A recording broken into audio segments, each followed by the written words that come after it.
नमस्कार मंडळी, साई प्रभा या चॅनलमध्ये आपलं स्वागत आहे। मंडळी, नित्य स्वामी दर्शन हा व्हिडिओ तुमच्या स्क्रीनवर श्री स्वामी समर्थ महाराजांचा जो फोटो आहे त्या फोटोकडे एकसारखे पाहत असताना शांतपणे ऐका, म्हणजे श्री स्वामी समर्थ महाराजांचा दिव्य अनुभव तुम्हाला नक्कीच येऊ शकतो। या व्हिडिओपासून पुढच्या सर्व या सारख्या व्हिडिओमध्ये तुम्हाला स्वामींच्या अद्भुत लीला ऐकायला मिळतील।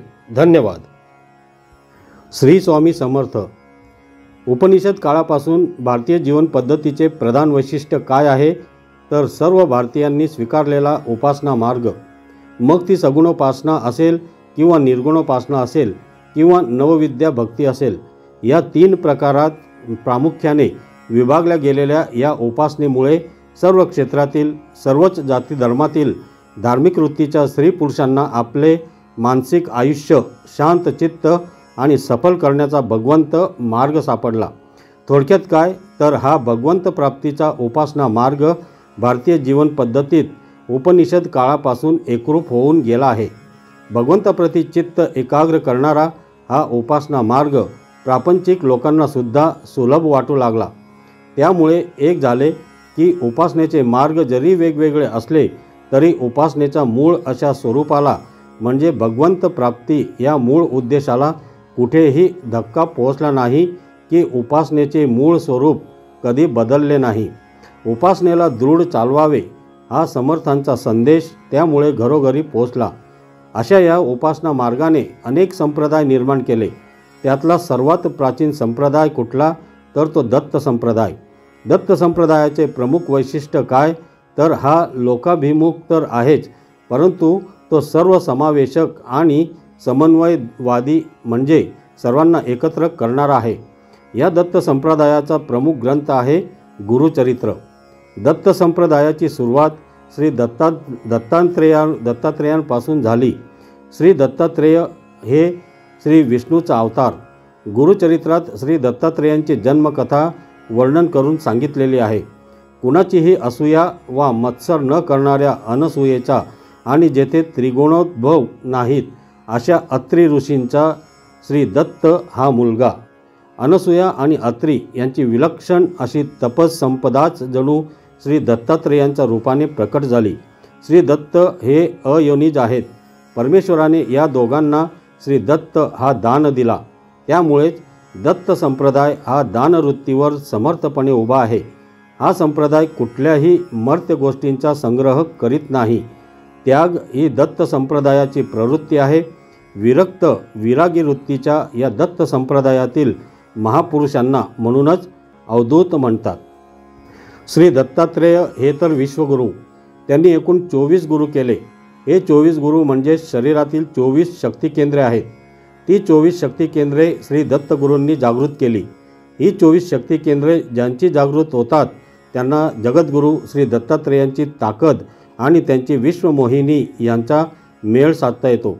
प्रवृत्तीची गंगा, निवृत्तीची यमुना आणि अपूर्व अशा ज्ञानाची सुंदर सरस्वती या त्रिवेणी संगमावर दत्त संप्रदाय आज हजारो वर्ष समर्थपणे उभा आहे। जात पात धर्म पंथ या कशाचाही दत्त संप्रदायाला अडसर नाही। माणसाने नेहमी माणसासारखे वागावे एवढ्या लहानशा अपेक्षेवर हा दत्त संप्रदाय बळकटपणे उभा आहे। त्यामुळेच की काय हा दत्त संप्रदाय आणि त्या संप्रदायात निर्माण झालेले अनेक महापुरुष भारतभर पसरले आहेत। अशा या दत्त संप्रदायात जे अनेक महापुरुष निर्माण झाले त्या महापुरुषांचा आपण ध्यास घेऊन अभ्यास करू लागतो तेव्हा एक गोष्ट लक्षात येते की अलीकडच्या कालखंडात म्हणजेच गेल्या सहस्रकात महत्त्वाचे जे 3 दत्तावतार होऊन गेले त्यातले पहिले अवतारी पुरुष होते श्रीपाद श्रीवल्लभ। 1320 ते 1350 या दरम्यान श्रीपाद श्रीवल्लभांचा जन्म झाला। आंध्र प्रदेशातील पूर्व गोदावरी जिल्ह्यातील पीठापूर येथील श्री अपलराज व त्यांची पत्नी सुमती हे दत्तभक्त दाम्पत्य। या दोघांची वर्तणूक म्हणजे जणू काही अत्री अनसूयेची जोडी। त्यांना 4 मुले झाली, पैकी 2 लहान वयातच गेली। दुसऱ्या दोघातील एक अंध व एक पंगू होता। असा त्यांचा संसार चालू असता एके दिवशी भर दुपारच्या वेळी एक अतिथी भिक्षेसाठी आला। त्याने आरोळी दिली, माते भिक्षा वाढ। आवाज ऐकून सुमती भिक्षा घेऊन बाहेर आली त्या दिवशी सुमतीच्या घरी श्राद्ध होते. वास्तविक श्राद्धाचे जेवण ब्राह्मण जेवून गेल्याशिवाय कोणालाही वाढता येत नाही. परंतु भिक्षेकऱ्याचे तेज पाहून सुमती सर्व काही विसरून गेली व तिने भिक्षा घातली. त्याबरोबर त्या तेजपुंज यतीने आशीर्वाद दिला, माते काय पाहिजे ते माग.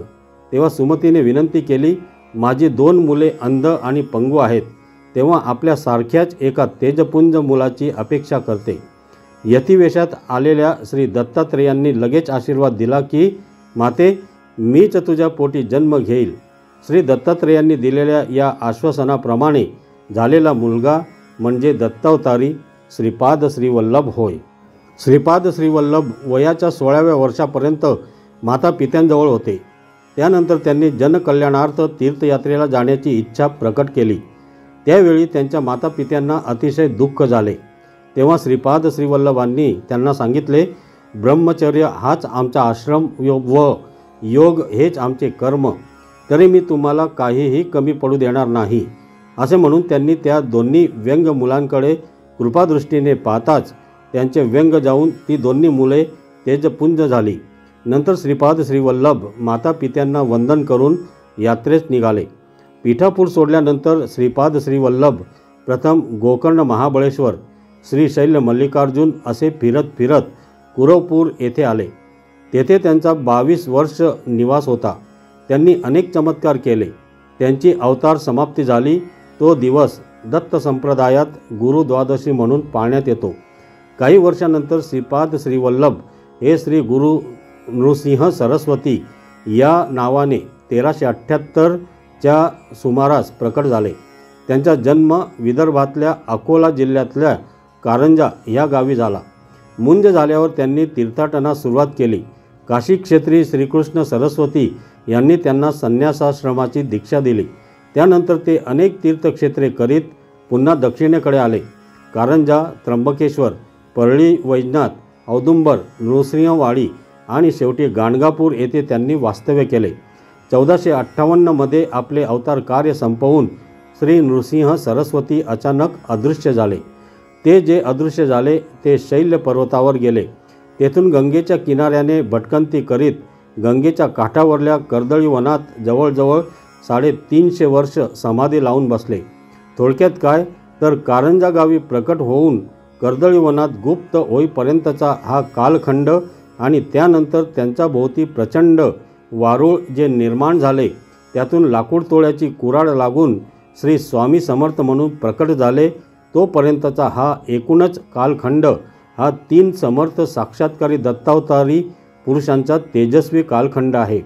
श्री दत्तात्रेयांनी लोकांच्या उद्धारासाठी जे 16 अवतार धारण केले त्यातला श्री स्वामी समर्थ हा एक अवतार.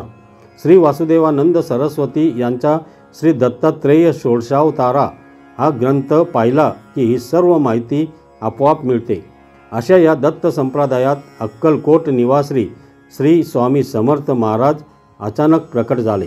श्री स्वामी समर्थ. तर मंडळी, तुम्हाला हा व्हिडिओ आवडला असेल तर कमेंटमध्ये फक्त श्री स्वामी समर्थ असे लिहा व आपल्या या चॅनलला सबस्क्राईब जरूर करा. श्री स्वामी समर्थ. मंडळी, याचा पुढचा भाग नक्की ऐका. धन्यवाद.